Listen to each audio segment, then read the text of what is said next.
अगर कल को सरकार आपके घर आए और कहे कि आपकी पुश्तैनी ज़मीन अब से हमारी है, तो आप क्या करेंगे? जी हाँ, आपने सही सुना। कर्नाटक के वेदी में 9,600 एकड़ ज़मीन का यही खौफनाक सच आज हम इस वीडियो में पूरे डिटेल से समझेंगे, चर्चा करेंगे क्या है, कैसे है। तो आप लोग हमारे वीडियो के एंड तक जुड़े रहिएगा। तो हेलो दोस्तों, आज की खबर जो हमारी है वो बेहद ही अहम है। चलिए शुरू करते हैं। किसानों का भारी विरोध और डर। जी हाँ, क्या समस्या इस टाउनशिप के लिए बेहदी और आसपास के गांवों की लगभग 9,600 एकड़ उपजाऊ कृषि भूमि का अधिग्रहण किया जा रहा है। किसानों का डर, हजारों किसानों को डर है कि वे अपनी स्थायी आजीविका और पुश्तैनी ज़मीनें हमेशा के लिए खो देंगे। वर्तमान स्थिति इसकी क्या है? किसान लगातार धरने, बाइक रैली और सड़क जाम कर रहे हैं, जिससे सरकार पर भारी दबाव बन गया है। आखिर डीके शिव कुमार के लिए इसमें शक का सवाल क्या है? ड्रीम प्रोजेक्ट वह मुख्यमंत्री डीके शिव कुमार का मुख्य शहरी विकास प्रोजेक्ट AICT है, जो उनके प्रभाव वाले क्षेत्र बेंगलुरु दक्षिण में आता है। राजनीतिक छवि। यदि यह सफल हुआ तो उनकी छवि विकास पुरुष की बनेगी और बेंगलुरु में निवेश आएगा।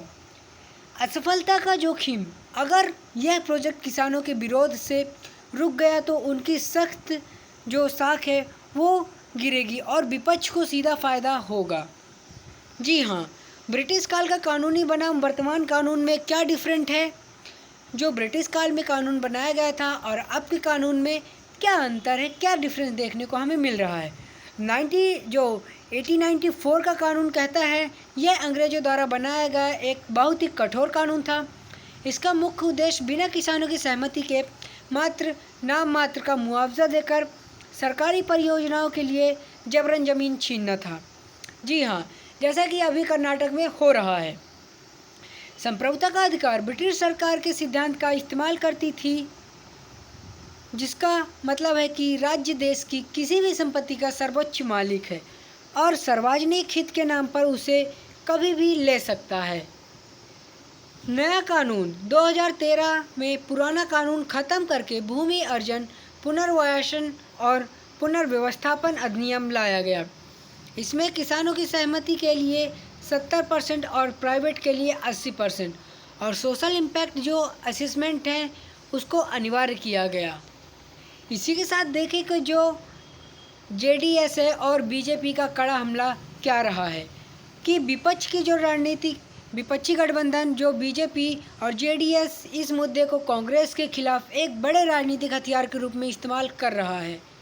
ज़मीनी आंदोलन यहाँ पे देखें कि HD जो कुमारस्वामी और निखिल कुमारस्वामी जो कुमारस्वामी है वो जैसे बड़े नेता किसानों के साथ सीधे सड़क पर उतरकर पद यात्रा 11 किलोमीटर लंबी यात्रा कर रहे हैं।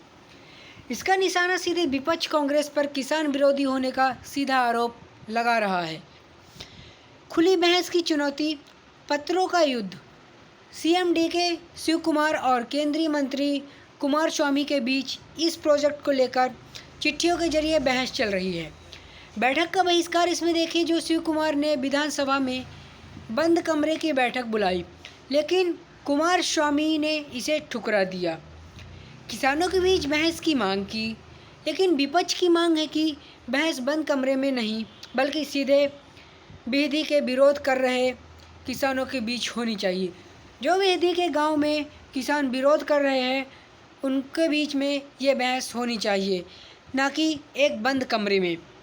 ओल्ड मैसूर क्षेत्र का वोट बैंक। चुनावी समीकरण। रामनगर और ओल्ड मैसूर क्षेत्र में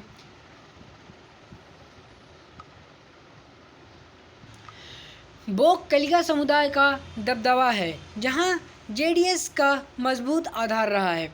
कांग्रेस की कोशिश इसमें रही है। कांग्रेस इस क्षेत्र में अपनी पकड़ मजबूत करना चाहती है, लेकिन इस प्रोजेक्ट से बोक कलिका किसान नाराज हो रहे हैं।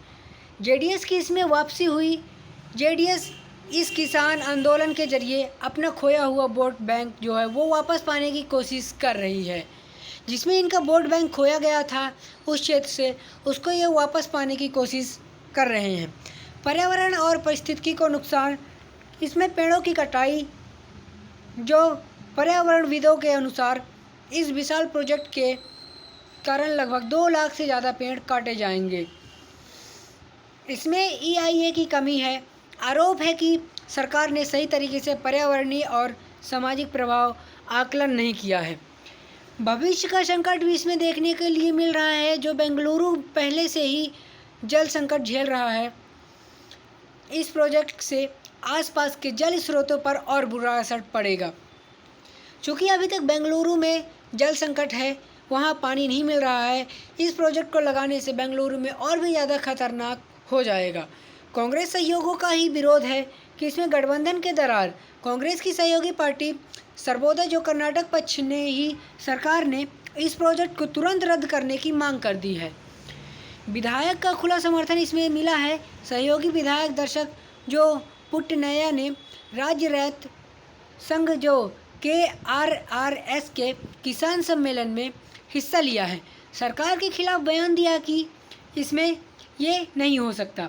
आंतरिक कलह, सहयोगियों के इस खुले विरोध से कांग्रेस सरकार सहज स्थिति में आ गई है। आखिर इसमें रियल एस्टेट माफिया के आरोप भी लगे हैं। इसमें क्या लगे हैं, जो बिचौलियों का राज है इसमें, कि विपक्ष जो कुमारस्वामी का आरोप है कि यह प्रोजेक्ट सरकारी अधिकारियों का नहीं बल्कि रियल एस्टेट के बिचौलियों, जो प्राइवेट कंपनी या दफ्तर जो चल रहे हैं, उनका है। इसी में कॉरपोरेट को फ़ायदा मिला।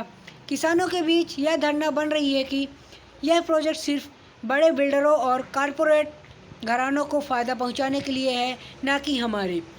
पारदर्शिता की कमी भी इसमें देखी गई है। ज़मीन की वास्तविक कीमत और मुनाफे को लेकर सरकार की मंशा पर सवाल उठाए जा रहे हैं, क्योंकि किसानों को ज़मीन का उनकी ज़मीन है, उनका मनचाहा जो मुनाफा है उनको नहीं दिया जा रहा है, या जो उनके मुनाफा मिलता है ज़मीन से वो उनको सीधे तौर पर नहीं दिया जा रहा है। जैसे 10 लाख की ज़मीन है तो सरकार मनमानी तौर पे करके 3 से 4 लाख दे रही है, ऐसा करके। इसमें आरोप जो प्रत्यारोप है, इस प्रोजेक्ट का असली पिता कौन है, जो पिता है वो कौन है। तो कांग्रेस ने यहाँ पे तर्क दिया है कि कांग्रेस का कहना है कि 2006 में जब कुमारस्वामी मुख्यमंत्री थे तब उन्होंने ही इस प्रोजेक्ट की शुरुआत की थी। यहाँ पर कांग्रेस का तर्क कहना है कि जो कुमारस्वामी है, जो मुख्यमंत्री थे पहले 2006 में, उनको इसका पिता कहा गया है। इसमें कुमारस्वामी का पलटवार भी आया है। कुमारस्वामी ने विधानसभा के पुराने रिकॉर्ड दिखाकर साबित किया कि उन्होंने किसानों के हित में 2007 में इस प्रोजेक्ट को रद्द कर दिया था, लेकिन फिर ये प्रोजेक्ट दोबारा क्यों लाया गया। वर्तमान जिम्मेदारियां इनमें क्या है। विपक्ष का कहना है कि 2025 और 2026 में जो नए भूमि अधिग्रहण है नोटिफिकेशन आए हैं, वो कांग्रेस सरकार की जिम्मेदारी है। इसमें मुआवजे और आपत्तियों की अनदेखी की गई है। सरकार ने ज़मीन के बदले वित्तीय मुआवजा या टाउनशिप में विकसित प्लाट देने की बात कही है। किसानों का विश्वास, लगभग 4500 से अधिक किसानों ने लिखित आपत्तियां दर्ज कराई है, लेकिन आरोप है कि सरकार ने उनका कोई जवाब नहीं दिया। इसमें जबरन अधिग्रहण का डर किया गया है कि किसानों को डर है कि पुलिस और प्रशासन का इस्तेमाल कर जबरन उनकी ज़मीन छीनी जाएगी। इसमें शहरी विकास बनाम ग्रामीण कृषि की वैचारिक बहस। सरकार का विजन कांग्रेस इसे बेंगलुरु की बेतहाशा बढ़ती भीड़ को कम करने और नया IT हब बनाने के रूप में देखती है। किसानों का मानना है कि उपजाऊ कृषि भूमि पर कंक्रीट के ऊंचे जंगल खड़े करना किसी भी तहत से विकास नहीं है। नीतिगत चुनौती सरकार के सामने सबसे बड़ा टेस्ट है कि वह शहरी विस्तार और कृषि भूमि की सुरक्षा के बीच संतुलन कैसे बनाए रहेगी। आप लोगों के लिए यहाँ पे एक क्वेश्चन है, हमें कमेंट बॉक्स में आंसर इसका ज़रूर दीजिएगा। क्या यहाँ पे कंक्रीट के ऊंचे जंगल खड़े करना किसी भी तरह से विकास की शीलता देखी जा सकती है, या यूँ कहें कि किसी भी शहर में बड़ी बड़ी बिल्डिंग खोलना या बड़े बड़े इमारत बनाना, उनको देखने के बावजूद क्या हम ये कह सकते हैं कि हम विकास की ओर जा रहे हैं। क्योंकि हमारा जो कृषि से सब कुछ होता है, तो हम ये कह सकते हैं कि हम विकास की ओर जा रहे हैं बड़े बड़े कंक्रीट बनाकर या नहीं? इसका कमेंट बॉक्स में हमें आंसर ज़रूर दीजिएगा। ठीक है, आगे बढ़ते हैं। कानूनी अड़चनें और कोर्ट केस का डर। डी नोटिफिकेशन की समस्या। डीएम शिव कुमार का कहना है कि अवधिग्रहित जमीन को डी नोटिफाई करने से उन पर कानूनी कार्रवाई हो सकती है। कोर्ट जाने की तैयारी। किसान संगठन और विपक्ष इस पर पूरी अधिग्रहण प्रक्रिया जून 2026 के फाइनल नोटिफिकेशन को हाई कोर्ट में चुनौती देने की तैयारी में है।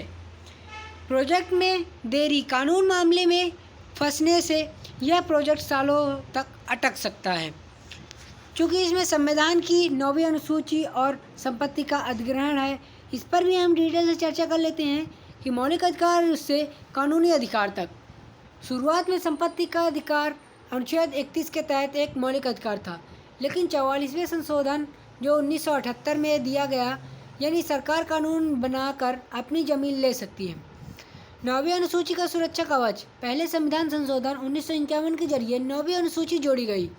इसका मकसद जमींदारी उन्मूलन और भूमि सुधार कानूनों को अदालतों से बचाना था, लेकिन बाद में इसका दुरुपयोग भी किया गया। सरकारों ने इसका फ़ायदा उठाया और कई भूमि अधिग्रहण कानूनों को 9वीं अनुसूची में डाल दिया ताकि किसान कोर्ट में जाकर स्टे न लगा सके।